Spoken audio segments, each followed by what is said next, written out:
Sepia City. Je bosse depuis quelques mois dans cette ville. Elle m'a réservé beaucoup de surprises. C'est une ville qui ressemble à beaucoup d'autres, mais avec ses particularités. Cette ville, c'est mon modèle. Sepia officinalis. La sèche, quoi. C'est mon domaine de recherche. J'étudie les embryons à différents stades de développement. Je suis doctorante, un détective de la science. Je dois tout connaître de ma ville.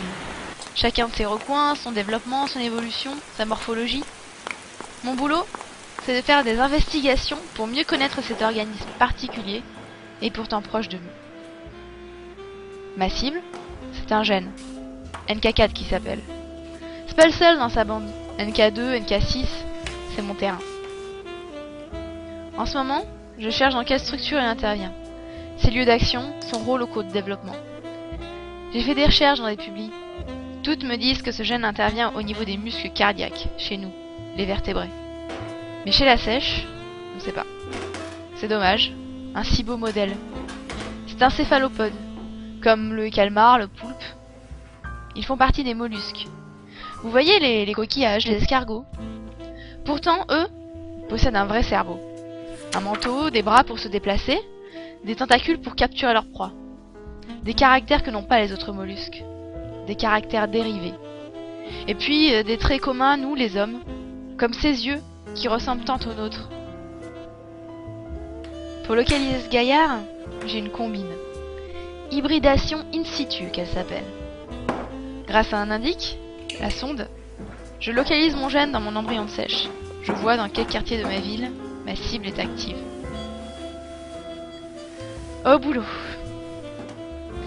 Il est temps de s'activer.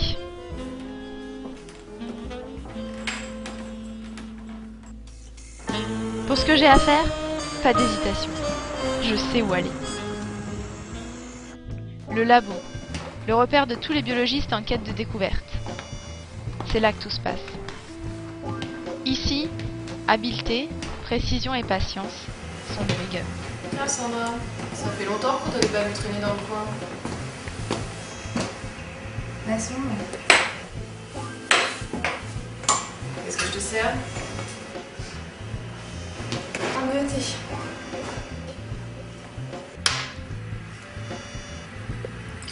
Ouais, je sais, j'étais en pleine biblio ces derniers temps. T'es sur une nouvelle affaire? Ouais, je cherche un gène. NK4 qui s'appelle. Ça te dit quelque chose, NK4?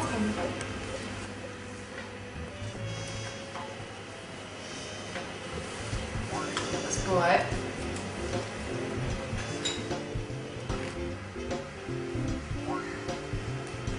Réfléchis-nous.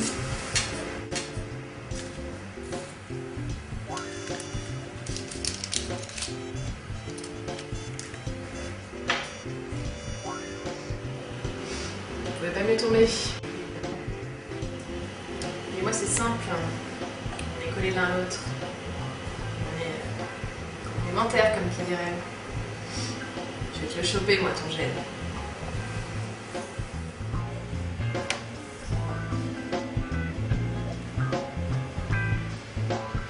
La sonde était partie en quête de mon gène. S'il s'exprimait quelque part, c'est sûr, elle allait le trouver. Et à chaque stade de développement de l'embryon. Voyons voir, au stade 18. J'ai bien fait d'envoyer un anticorps couplé à une enzyme pour pister ma sonde. Sinon la maline m'aurait filé entre les pattes. Et voilà qu'après de longs efforts, j'aperçois enfin une coloration.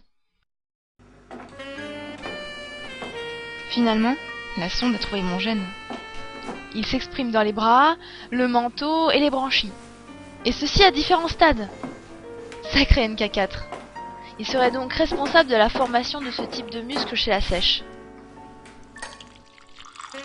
Voilà, ma mission est remplie. Tout est bouclé, me direz-vous? Sûrement pas. Maintenant, il va falloir valider ces résultats, puis écrire une publi à mon tour. Tiens, c'est sûrement ma boss qui veut se tenir au courant de l'enquête. L'info circule vite à Sepia City. En biologie, l'investigation n'arrête jamais. Chaque découverte appelle de nouvelles questions. Comment NK4 agit-il dans les muscles? Est-il seul? Chef d'orchestre ou petite main d'un gang de gènes organisé? Pourra-t-on tout savoir sur le contrôle de la formation des muscles chez Sepia? Et qu'en est-il du système qui contrôle les muscles, le système nerveux? La sèche est loin de nous avoir livré tous ses secrets. Et nous sommes loin de se les imaginer.